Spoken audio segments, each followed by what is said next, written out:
Verdade. Temos aqui um convidado, está aqui, temos a honra, o prazer de receber o nosso convidado, o general Maynard Santa Rosa. Muito boa noite, general. Vou primeiro apresentá-lo aqui para quem não conhece o general. General de Exército Reformado, pós-doutor em Política e Estratégia no US Army War College, nos Estados Unidos. Foi comandante da 10ª Brigada de Infantaria Motorizada, da 7ª Região Militar e comandante do Nordeste, além de ex-secretário de Política, Estratégia e Assuntos Internacionais do Ministério da Defesa, mais recentemente. Seja muito bem-vindo.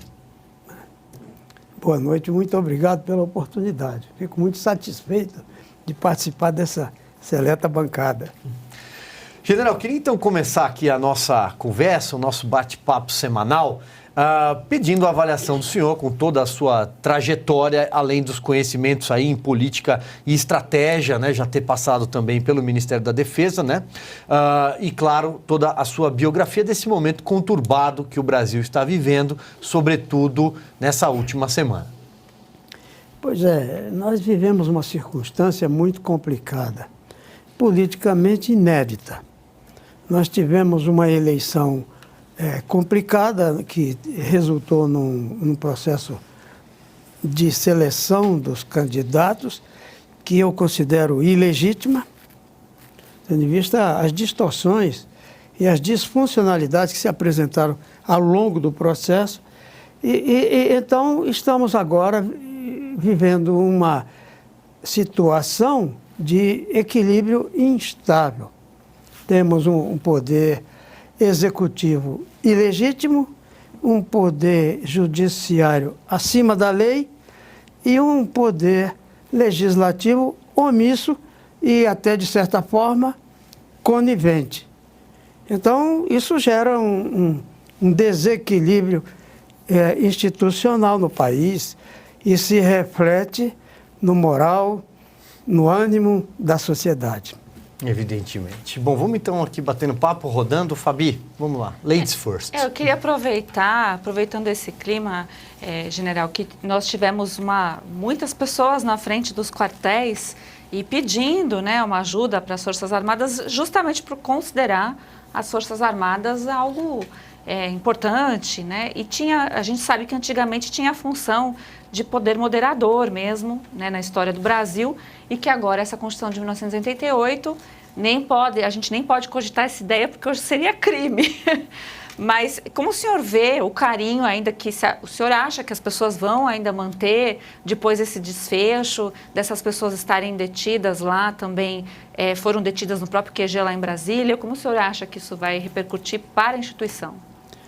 Veja só, eu acredito que aquela massa de pessoas que estava apelando para a intervenção militar na frente dos quartéis era uma forma de inconformação com as circunstâncias vigentes no país.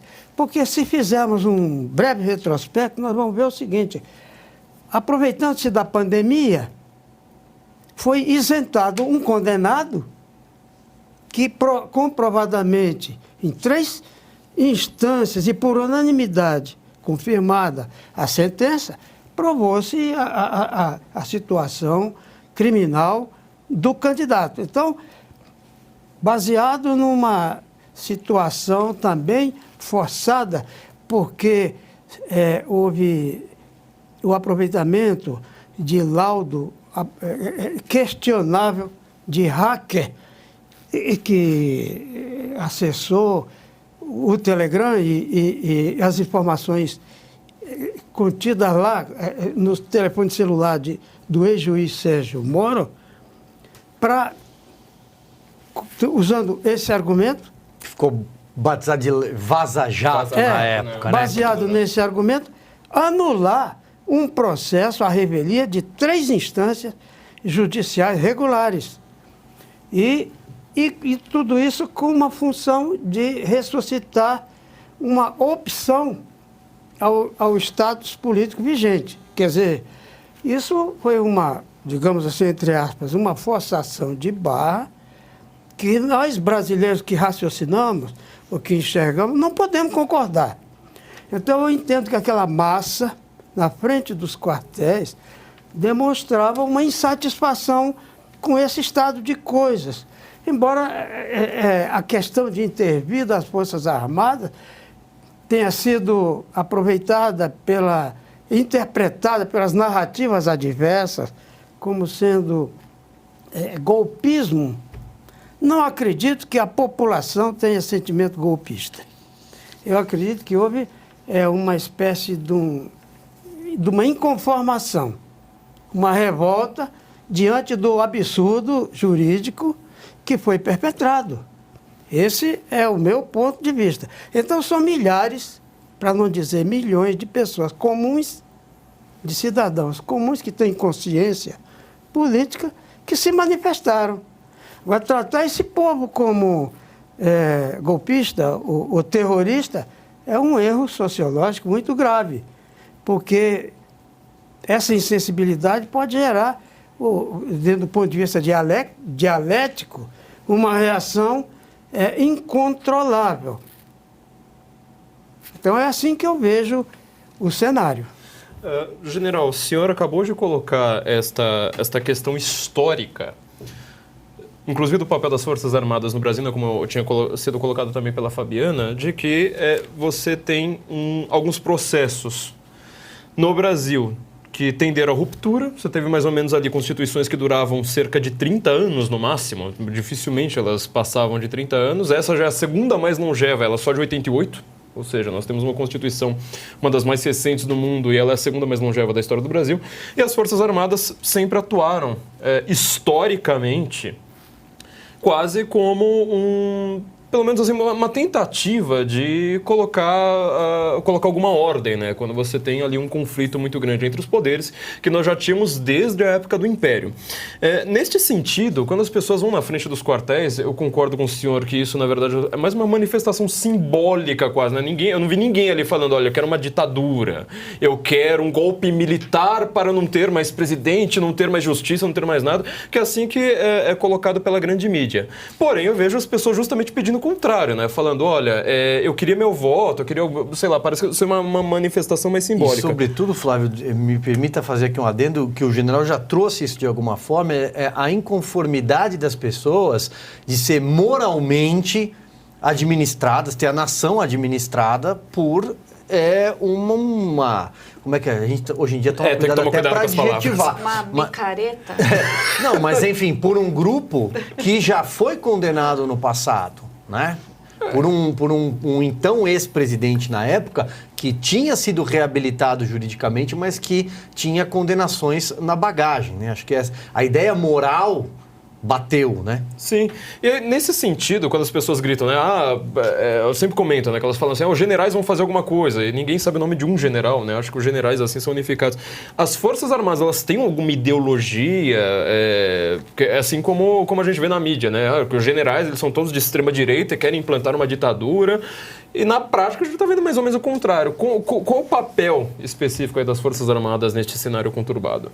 Veja, depende do enfoque que a gente dê à abordagem da questão.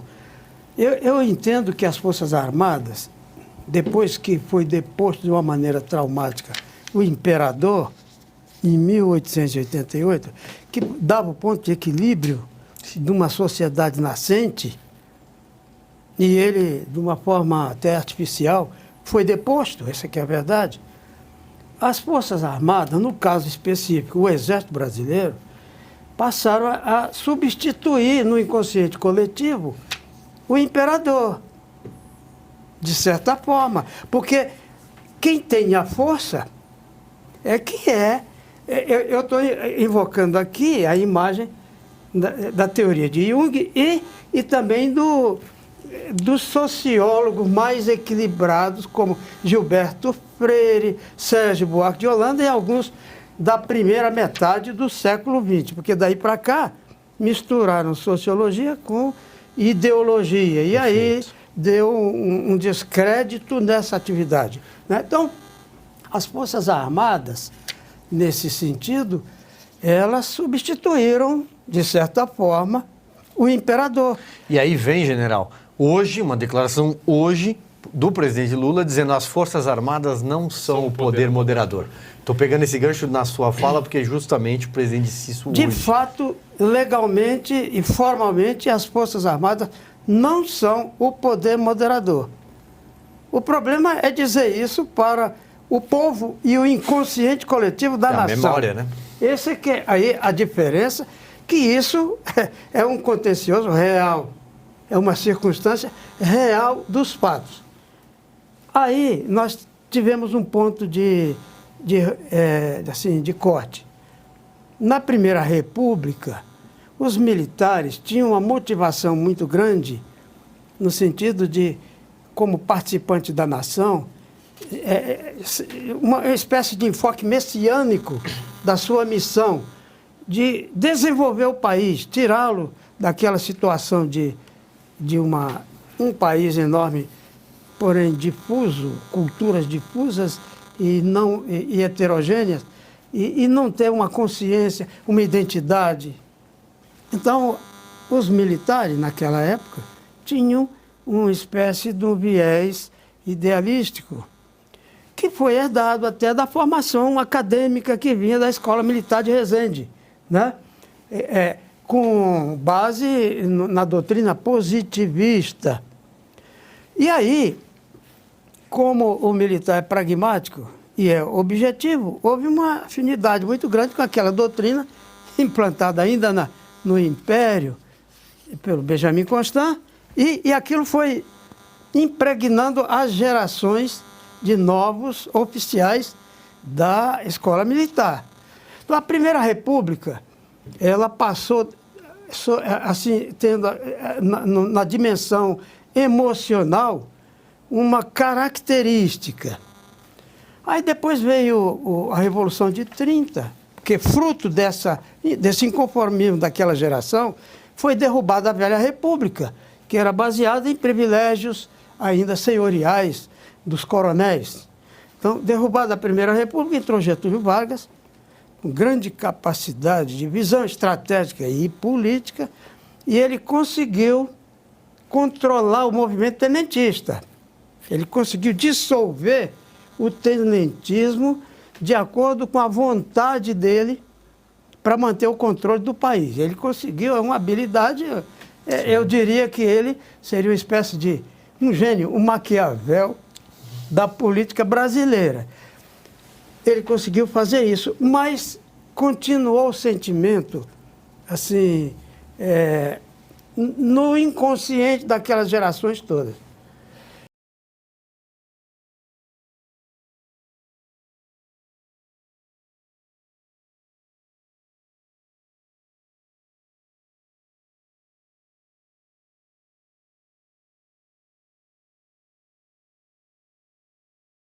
Isso só veio mudar a partir de 64. A intervenção de 64 se deu sob a motivação, essas motivações. Mas o Marechal Castelo Branco, que tinha passado traumas, a geração dele, trauma de ter que deglutir o retorno de pessoas que tinham sido afastadas da instituição e expulsas por indisciplina, etc., revolucionários. Aí foram incorporados nas fileiras por força de decreto governamental. Na década de 30, tivemos que voltar. Então, o elemento que está acostumado com a vivência castrense da hierarquia e da disciplina recebe um corpo estranho como seu chefe, não pode gostar. Inclusive, pessoas que tinham passado 10, 20 anos fora, trabalhando em outras atividades políticas, retornaram, foram reincluídas. Isso gerou um trauma na instituição. Fruto desse trauma, quando se implantou a nova ordem em 64, o Marechal Castelo Branco proibiu completamente a atividade política no ambiente militar.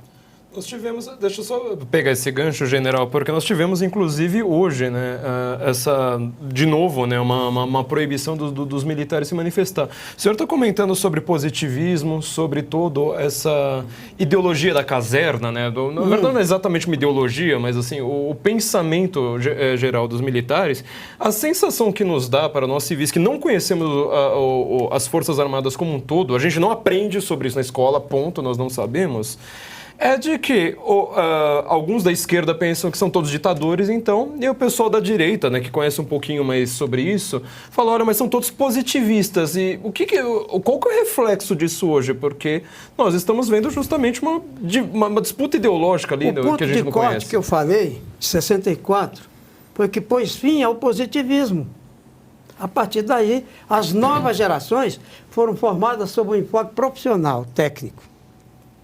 E aí, aquele idealismo nacionalista das gerações anteriores não se repassou para as novas gerações.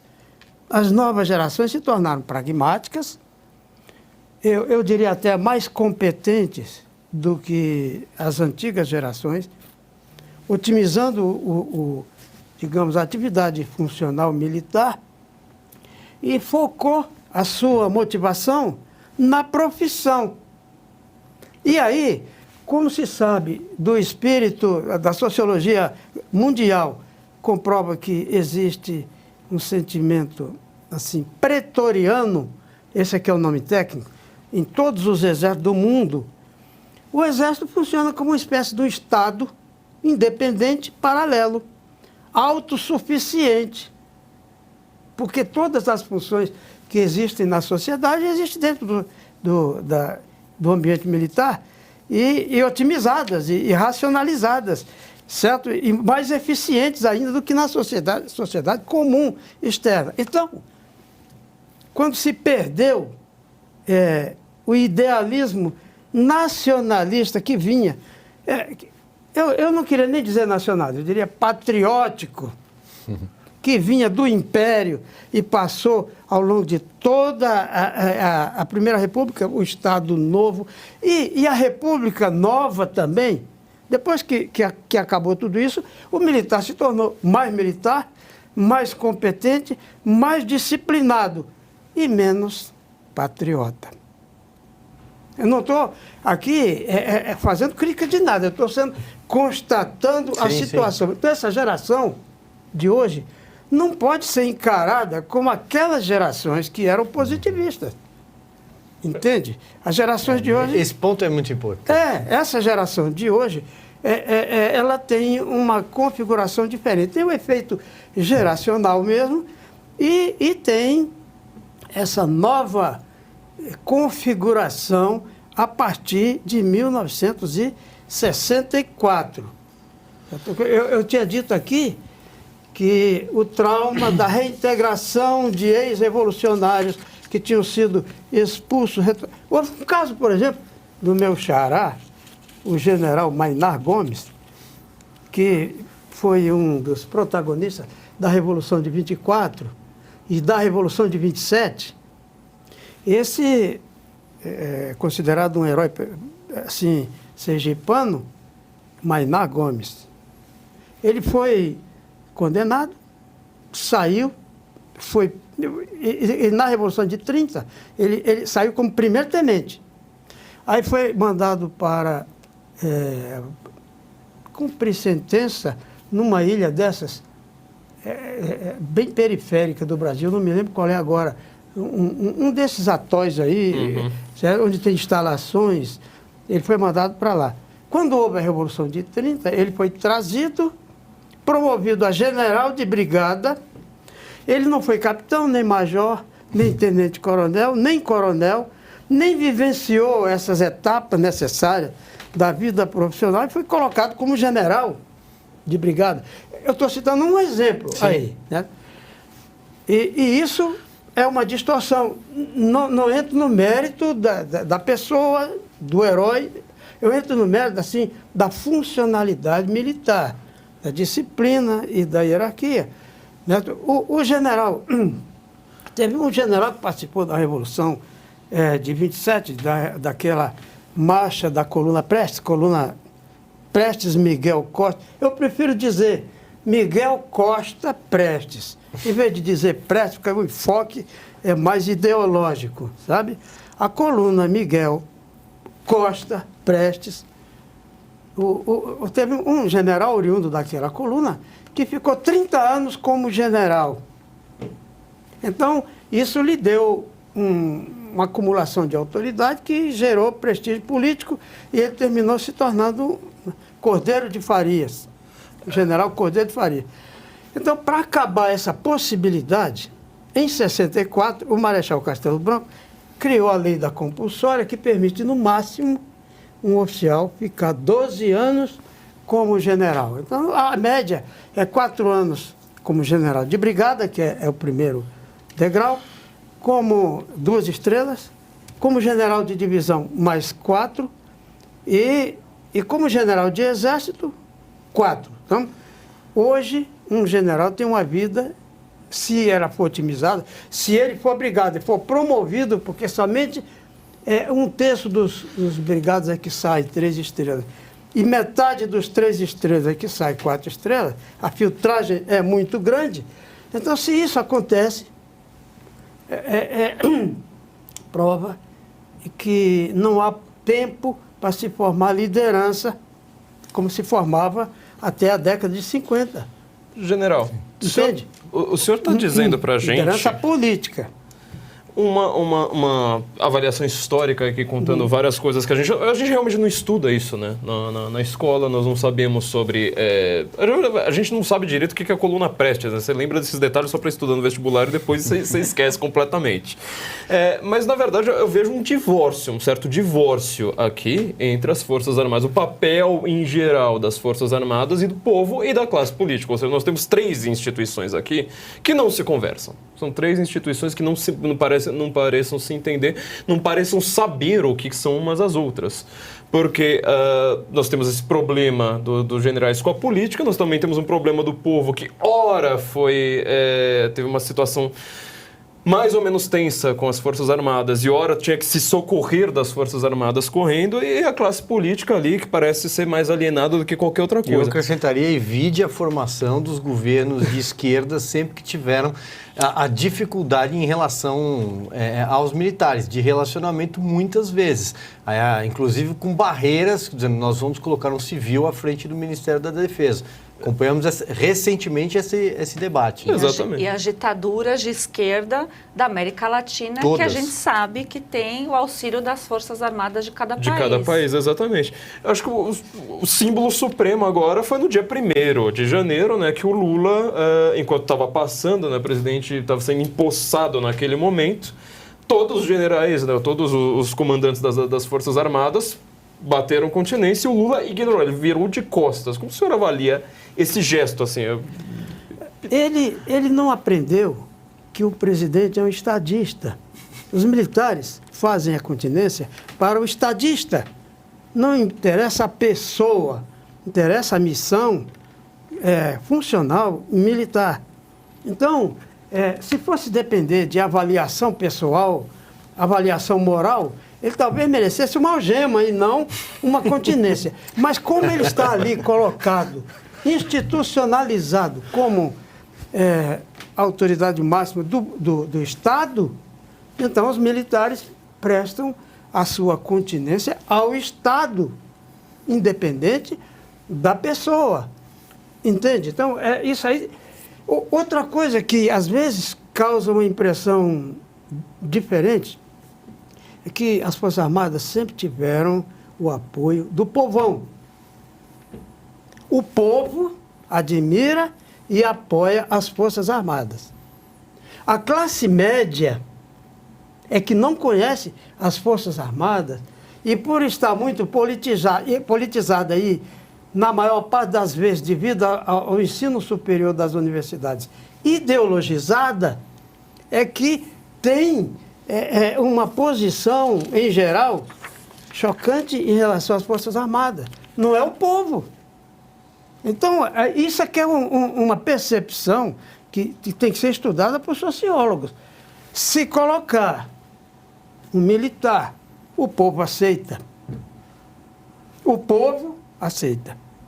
A classe média e a classe política é que vão reagir. O povo, não. Então, é muito interessante ver esse lado, que é mais sociológico e psicológico, do que funcional e legal, como se diz. Não é? Muito bem, perfeito. Vamos mostrar então agora, já 21 horas, a capa da Revista Oeste, que já está pronta para você que é nosso assinante. Tá aí. Olha lá, Fabi, mudando de regime. É o texto assinado por José Roberto Guzzo. Eu adorei o duplo sentido aí. Você vê ali, essa é uma imagem do ginásio da Polícia Federal que recebeu aí 1.200, talvez mais, número maior de pessoas que estavam na esplanada dos ministérios no domingo, quando houve depredação nos prédios do Congresso Nacional, no Palácio do Planalto e também do Supremo Tribunal Federal. E aí, o que é que acontece?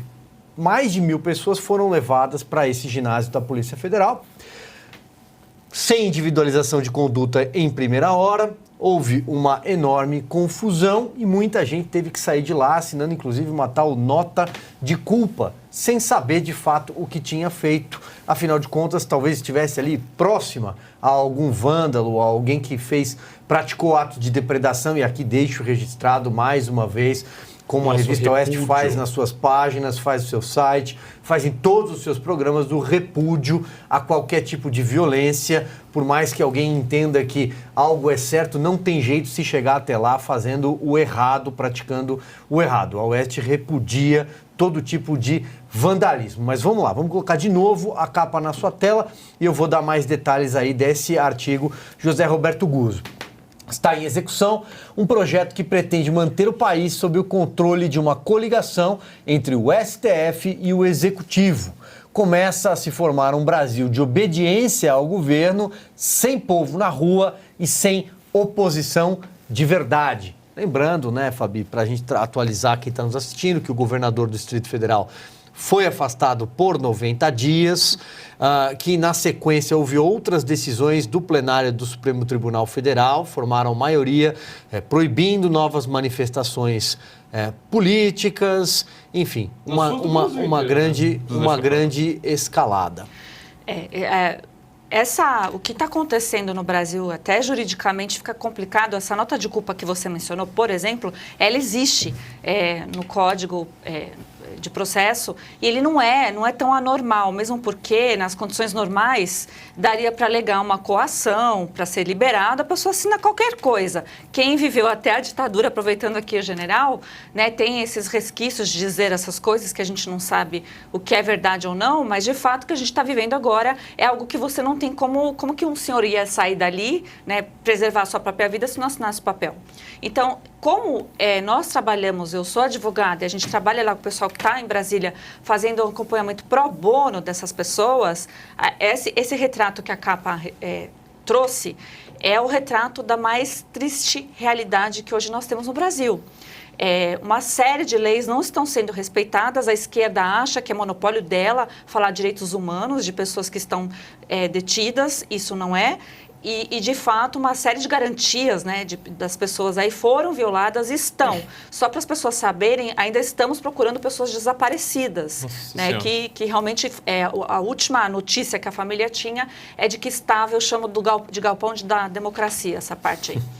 Que estava lá no galpão da democracia. Galpão da democracia, ninguém pode brigar comigo, né? Estava lá no galpão fazendo triagem e sumiu. Então, a família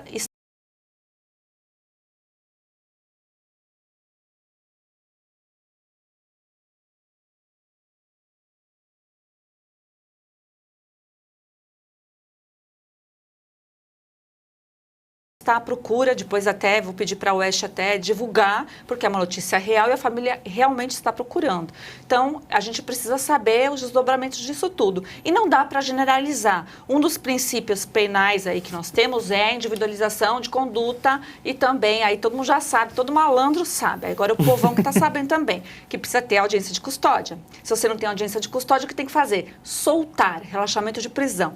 E não é o que está ocorrendo. Então, a gente está vendo também uma série de acúmulos de artigos, né? Estão falando de artigos e outros. E para falar da votação do Supremo, para eu não citar nada que o pessoal depois vai ficar chateado também, desculpa, ministros, então eu vou pegar o voto do André Mendonça, que eu estou até elogiando, falando que é um voto histórico, que ele trouxe o simples, que o que está sendo falado, que foi feito, não é terrorismo. Se tiver, vão ter que ler a lei e mudar a lei. Porque a configuração de terrorismo é ato de xenofobia, é uma outra situação. E todo mundo concorda, ele trouxe isso no voto, acho importante salientar, que é uma discordância política e ideológica. Todo mundo concorda, direita e esquerda, né? Que é isso que está ocorrendo no Brasil.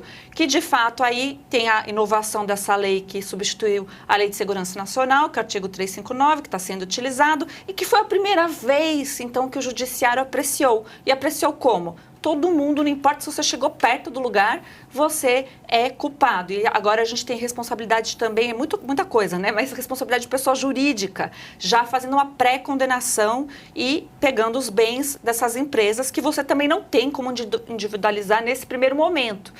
E tudo isso que eu estou falando com base na Constituição e outras leis ordinárias e também nos pactos que o Brasil assina internacionalmente, que garante alguns direitos e que são também tradição da nossa história, um remonte aí até da Segunda Guerra Mundial. Então, tudo isso que eu estou falando está sendo violado nesse momento e as pessoas estão com receio de dizer isso que eu estou falando, com medo de ser o quê?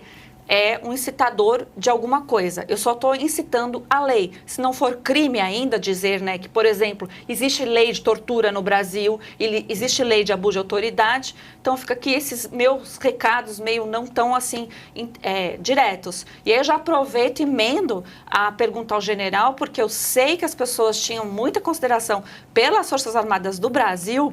E dado que neste episódio existem vídeos que nos mostram que o próprio Exército colocou as pessoas ali e levou, né, por ordem de ministro, tudo bem, né, estavam cumprindo a ordem, mas se por acaso as Forças Armadas não temem um divórcio com os patriotas do Brasil para sempre, né, com as Forças Armadas brasileiras.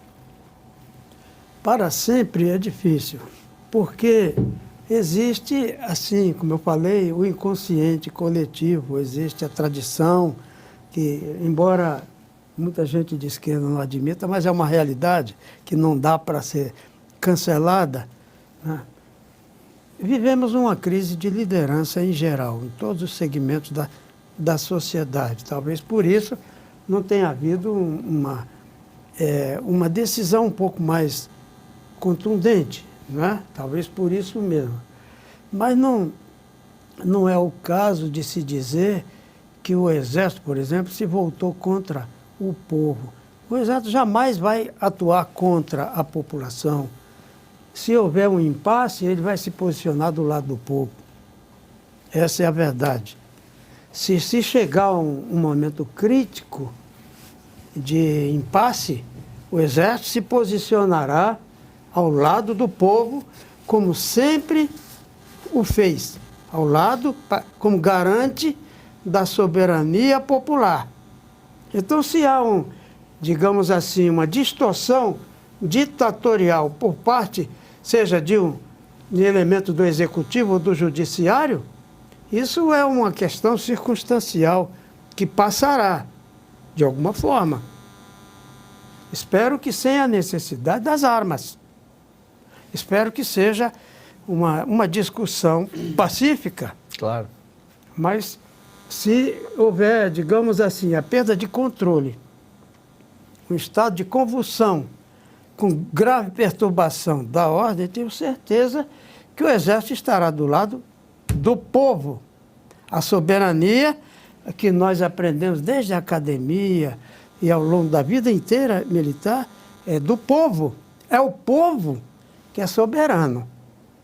Ninguém pode se posicionar como tutor do povo. Isso é uma aberração. O que está acontecendo, que aconteceu lá em Sobradinho, lá em Brasília, foi uma violência inconcebível no meu modo de ver. O que aconteceu ali rompe com toda a cultura nacional de tolerância, de anistia, de diálogo, que a civilização particularmente no Brasil, fez vivenciar ao longo da história. Aquilo ali foi uma aberração circunstancial, né? Inédita. Os efeitos dela, nós vamos ter que avaliar.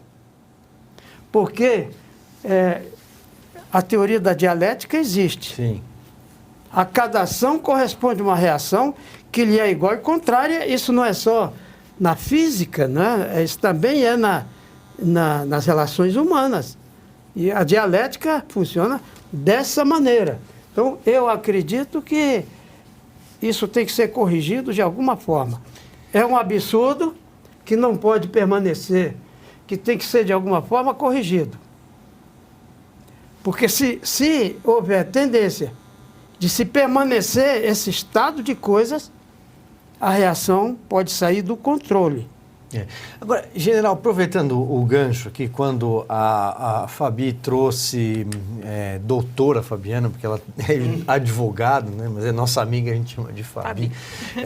Doutora Fabi. Doutora Fabi trouxe, por exemplo, determinados enquadramentos. E ela citou a lei antiterrorismo, é uma lei de 2016, uma lei que foi criada a toque de caixa por causa da Olimpíada que ia ser realizada no Brasil, havia pressão internacional, porém, uma lei também redigida ali com cálculo, com método, porque havia um grande temor da esquerda em inclusão, por exemplo, de MST e outros movimentos conhecidos por invasões e por aí vai. Dos verdadeiros terroristas. O senhor chegou mais rápido onde eu chegaria. Exatamente. Mas quando você vê, por exemplo, a esquerda e políticos de esquerda falando diariamente em programas de televisão, rádio, entrevistas, páginas de jornais, dos terroristas, golpistas e entre outros istas e sufixos não faltam, você pensa que o país foi governado pela Dilma Rousseff, que participou de um movimento, sim, terrorista. Você pensa que o Brasil teve um ministro como Franklin Martins, que participou de um sequestro. Você pensa que o José Dirceu foi trocado por conta do sequestro justamente do embaixador Charles Elbrick. Temos outros tantos nomes que poderíamos citar. Você tem uma esquerda que inclusive se espraiou como nunca antes na própria imprensa, que venera uma figura como Carlos Marighella, recentemente. Então, como é que o senhor, do alto aí da estatura, da biografia que o senhor tem, não só nas Forças Armadas, mas até mesmo como ligar o período que passou no governo, quando o senhor ouve terroristas, golpistas vindo dessas mentes, dessas bocas, o que passa na cabeça de um general do Exército? Nós temos que fazer uma análise fria dos problemas. O que está em curso é uma guerra informacional. Nós estamos vivenciando uma guerra psicológica. E estão se criando narrativas consentâneas com os operadores psicológicos que criam as estratégias. Estão, digamos, aproveitando um momento em que houve um delírio extremista por parte de um lado para poder se consolidar, criar uma espécie de, como é que eu diria que, se legitimar como autoridade baseado no terror. Então, o que está se exercendo é terrorismo psicológico sobre a massa. E está se inibindo o povo de exercer a sua soberania direta. É isso que é o ponto focal da questão. Está se inibindo, se criando uma circunstância para proibir o povo de expressar o seu sentimento e a sua soberania. Isso não pode permanecer. Isso é um absurdo que não tem como sobreviver. Veja só, antes, né, você falou aí a respeito desses posicionamentos esquerdistas, né?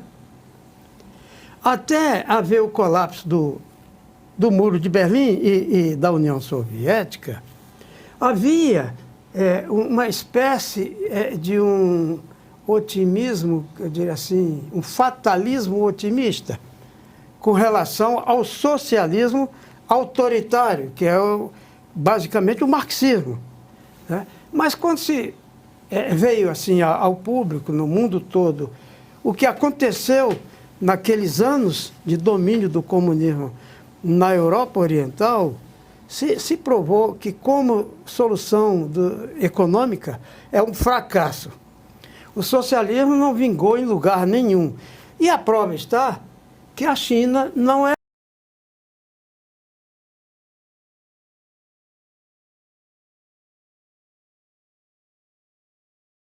mais marxista. Pelo contrário, a China deu uma guinada hoje que ela exerce um regime de exceção de partido único, mas que tem um modelo leninista, mas perdeu o componente ideológico marxista, ela é capitalista de Estado. E se nós formos avaliar o que está acontecendo, por exemplo, no Vietnã, é uma cópia do capitalismo chinês de Estado. O Vietnã, hoje, embora nominalmente comunista, é um regime capitalista de Estado, e essa é a tendência se quiser sobreviver. A Coreia do Norte não deu esse passo ainda por razões geopolíticas, que no momento que for abandonada pela China, ela cai o regime lá. Não tenha dúvida. E na América, aqui temos o viés latino-americano, que é irracional. É ditado pela emoção, pelo inconsciente e não pela lógica. Para manter uma excrescência como é o regime cubano, por exemplo. Mas a gente está ficando bem parecido também, né? Não, aí que está o perigo. Aí que está o perigo. Por isso que é preciso esclarecer. Essa guerra psicológica que está em curso, ela precisa... nós precisamos arregimentar as consciências, as inteligências, para mostrar a verdade. A maior arma... Isso não vem lá do grancismo? A maior arma para enfrentar essa guerra... Isso na sua área aí. Eu não ia nem usar, eu já ia passar a bola que fala...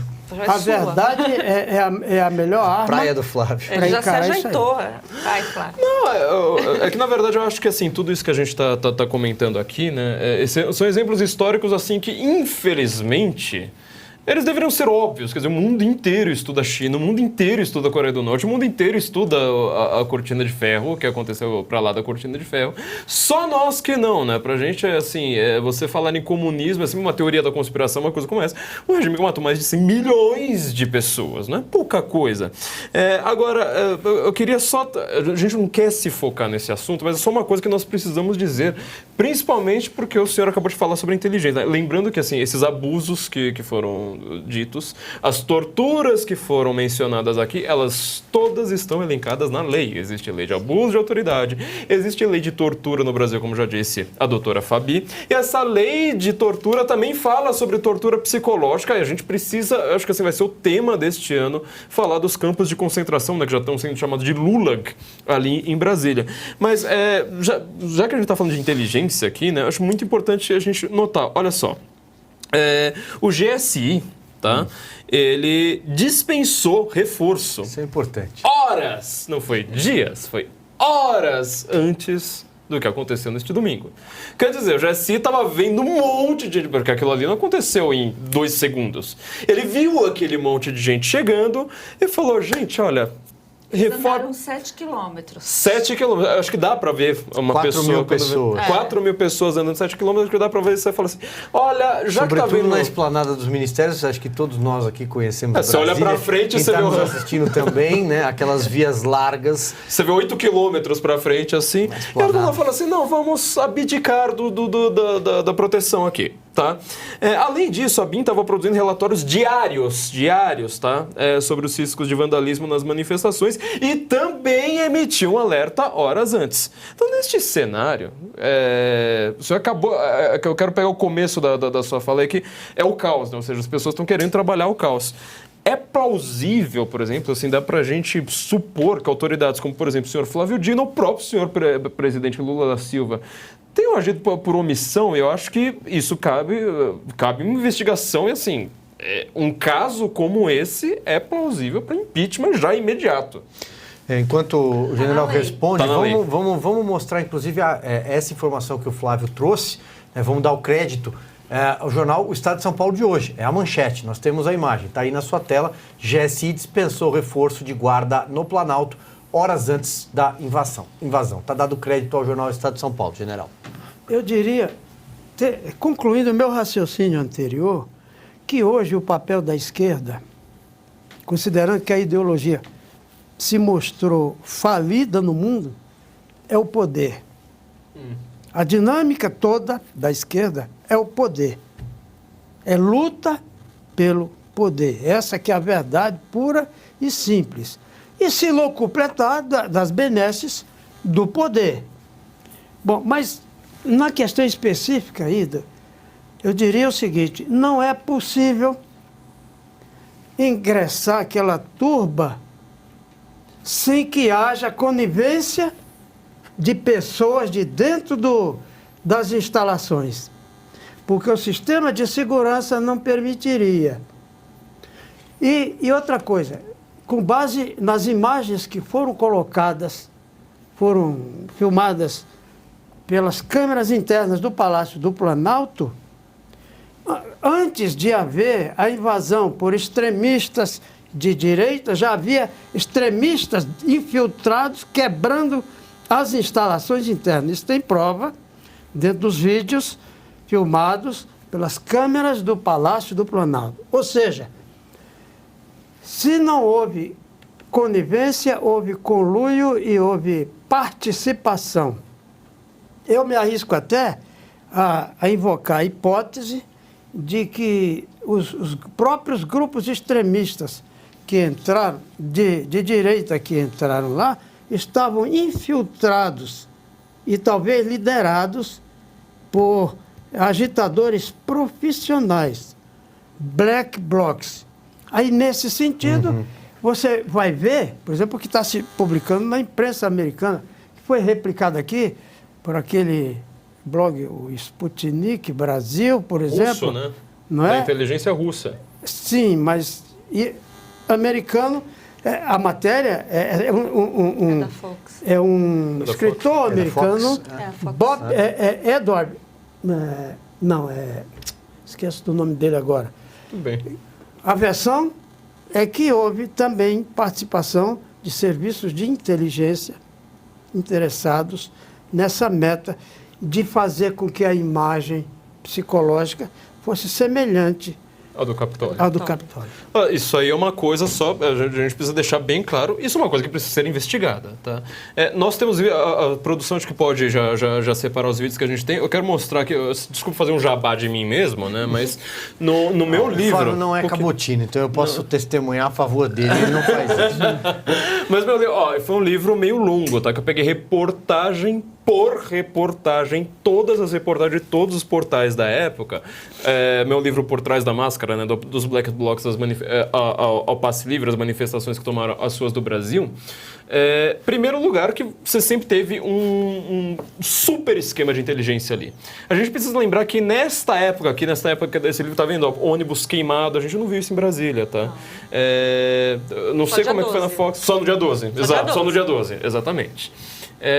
Na Suíça, por exemplo, né, na revista Die Welt Woche, já mostraram assim, olha, eu acho estranho quando o judiciário, a mídia brasileira chamam isso aí de terrorismo, sendo que você não vê nada pegando fogo. No Capitólio você viu de longe, assim, Black Lives Matter, cidades pegando fogo, né, centros de cidades ali pelo menos pegando fogo constantemente. Só que foi a capa do meu livro, eu quis destacar isso.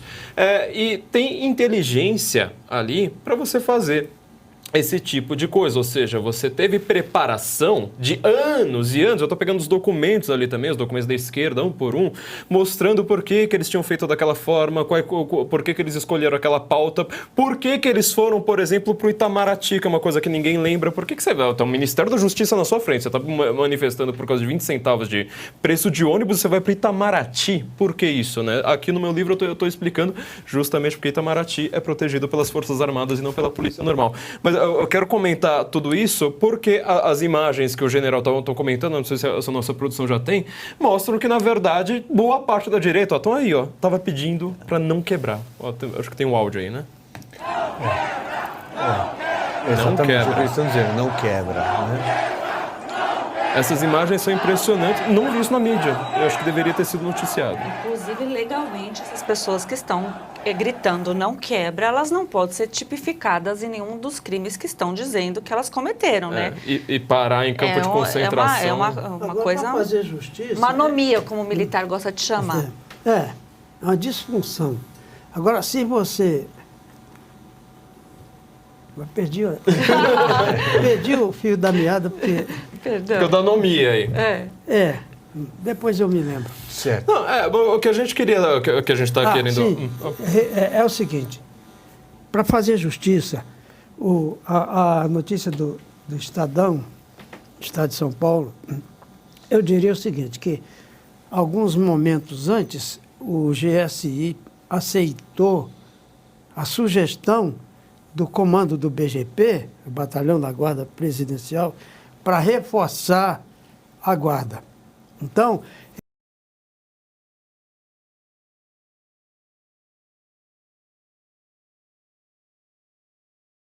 ele não aceitou naquelas horas que você falou.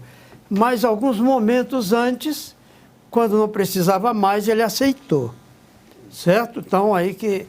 Para fazer justiça, complementar. É estranha, né? Tipo, aceitar na última hora só, então não precisamos aqui. E outra coisa, aquilo ali sempre foi encargo das Forças Armadas.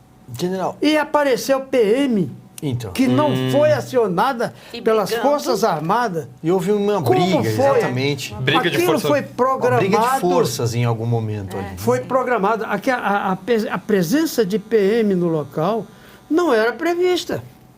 Aliás, Alguém chamou. E o comandante foi preso. O comandante parece coisa de filme americano.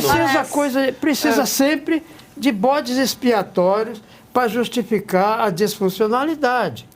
Agora, general, eu vejo com alguma preocupação essa montagem dentro da estrutura do Executivo, né, ali debaixo do guarda-chuva da Advocacia Geral da União, por exemplo, de novos órgãos, né, de combate à desinformação. Esse é o rótulo que eles dão, mas que tem poder de quebra de sigilo, de investigação, sem dúvida nenhuma, vão funcionar quase que como uma agência de inteligência paralela. Não sei se chegaremos a ter um DGI cubano, uma Stasi, uma KGB, uma guilhotina, como diz a Fabi, mas de alguma forma eu vejo com alguma preocupação a formação dessas agências de inteligência de combate à desinformação. Como é que o senhor está vendo tudo isso acontecer nesse governo, nesses 11 dias de governo? A minha visão parece com a sua. Eu invoco a experiência da NKVD, Sim. que depois soviética. evoluiu, depois da morte de Stalin, evoluiu para o KGB, que ganhou inclusive mais poder ainda, porque funcionava como se fosse um Ministério do Interior com plenos poderes ali. Então, essa é a tendência das esquerdas. Esse é o know-how esquerdista. Ou seja, tudo que está classificando os adversários está sendo praticado pelo governo. Então, nós, brasileiros, precisamos acordar para essa realidade. Não é possível concordar com o confinamento em massa de brasileiros em campo de concentração. É revoltante e não é possível. Eu garanto que 90% da população se posiciona contra isso daí. A reação, se esse estado de coisas persistir, será deplorável. Nós estamos num momento de cerceamento de liberdade de expressão no Brasil. Isso é uma aberração. Importante lembrar isso também. Que Liberdade de imprensa, que é uma garantia constitucional. Sim, veja temos só. uma imprensa... Exercício da democracia. Uma imprensa jacobina na sua Inciso grande 4º parte. do artigo 5º da Constituição Federal. É livre a manifestação do pensamento, sendo vedado o anonimato. O que foi feito disso aí? É livre a manifestação do pensamento, Exceto? sendo vedado o anonimato. Desde que explícito, como eu estou fazendo aqui, eu sou livre. Em tese. Uma garantia, cláusula pétrea. Em tese também, general, com todo respeito. A gente às vezes Dentro da lei, tenta levar se com a certo lei humor tiver em vigor, uma situação isso, para né? lá de preocupante, Esdrúxula. né? De esdrúxula, mas a gente tenta levar com certo humor. E aí não sei, minha cara Fabi, se o ordenamento jurídico, se o direito não vai passar, não terá que passar por uma reanálise daqui a algum tempo, depois de tudo isso que está acontecendo no Brasil. Ele já está passando, né? Já está acontecendo. Falam tanto de reformas. A reforma é real. Já, quando você tira alguns direitos consolidados, que nem cláusula pétrea que dita, que você não tem mais a garantia, e quando você diz, por exemplo, vou dar o exemplo dos advogados, porque desse eu posso dar bem, que não tinha acesso aos processos, agora esse comandante que está preso, o advogado está reclamando do quê? Que ele não teve acesso aos autos. Como que você vai defender seu cliente? Isso é uma prerrogativa da democracia. Então, antes de nos colocar os adjetivos com istas, precisam entender que sem lei, aí o general pode dizer muito bem, qualquer governo, qualquer força vai temer, que é o poder das massas e a anarquia. Ninguém quer anarquia. Então a luta é para a volta da normalidade, inclusive jurídica. O doutor Ives Gandra Martins, numa entrevista ontem ao Oeste Sem Filtro, ele disse assim, olha, a perdurar tudo que a gente está acompanhando, né, talvez vocês vão ter que entrevistar daqui para frente penalistas e não constitucionalistas. Verdade. Infelizmente é verdade. Se é que nós vamos conseguir, né? Este é o grande Tudo problema. bem, Flávio, então vamos lá, vai para a gente já ir encaminhando. Não, eu quero fazer assim como uma última pergunta aqui ao general, aproveitando, porque assim, eu sei que o senhor tem muitas críticas também a um discurso corrente que correu nos últimos anos aqui no Brasil, de as Forças Armadas tomarem... as Forças Armadas precisam tomar o poder, né? Invocar 142 e tomar o poder. E o senhor já teceu muitas críticas a isso como um apequenamento da sociedade civil. Ou seja, a sociedade civil que precisava tomar um pouco as rédeas do que está acontecendo. Eu queria que o senhor comentasse, então, sobre este papel, na verdade, essa visão, né, que o brasileiro tem das Forças Armadas como se fosse assim, uma entidade à parte do Estado que precisa tomar o Estado de vez em quando. É exatamente isso. Eu tenho exatamente esse sentimento. Se as coisas se inverteram dessa forma, você pune antes de averiguar, e sem acesso ao direito sagrado de defesa. Então, primeiro punir, para depois averiguar, é uma inversão total do processo. Não queira ninguém me justificar o que está ocorrendo aí. Sim, não é uma justificativa. E se isso daí ocorre numa frequência maior, infelizmente, eu que sempre achei que, como a disciplina, o cumprimento da lei devem ser fundamentais. Se a lei está sendo violada, nós temos que apelar para o direito da força, já que a força do direito não está funcionando. Muito bem, então vamos lá mostrar mais uma vez, aqui já partindo para o nosso encerramento, a capa da Revista Oeste, que está pronta para você que é nosso assinante, Eu achei essa capa mudando talvez de a mais pesada nossa. regime.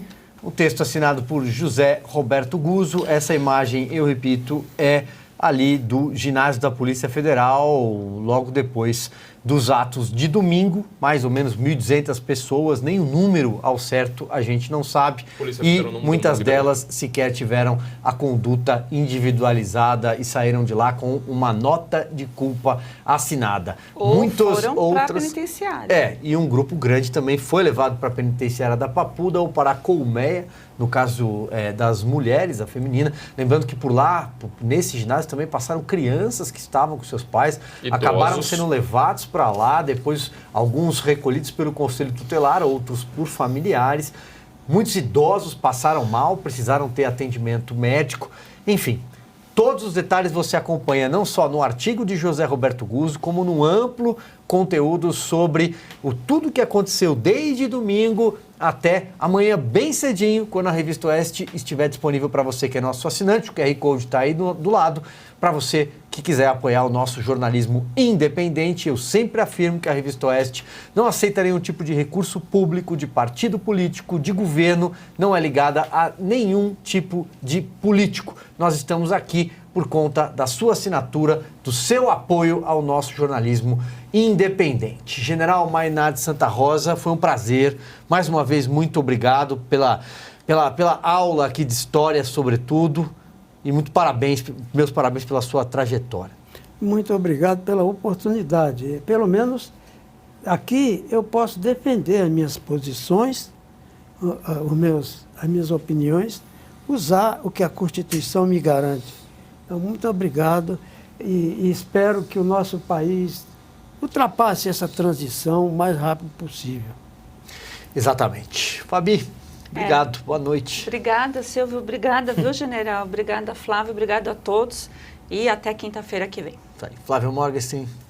Muito obrigado a todos. É uma honra conversar com o general Santa Rosa. Obrigado, Silvio. Obrigado, Fabi. Obrigado à nossa audiência que está sofrendo aqui, porque a gente... Em primeiro lugar, nós somos censurados no YouTube, nós estamos no Rumble. O Rumble parece que ele não tá acostumado com a gente, ele tomou um susto aqui no começo da transmissão. Aí foi meio igual gelatina em terremoto, aí espero que vocês tenham conseguido sobreviver de toda forma. Mas é uma honra poder... eu gosto de uma frase do Bill Maher que ele fala: o jornalista é a única profissão em que se aprende em público. Então a gente está aqui aprendendo com o general, a gente...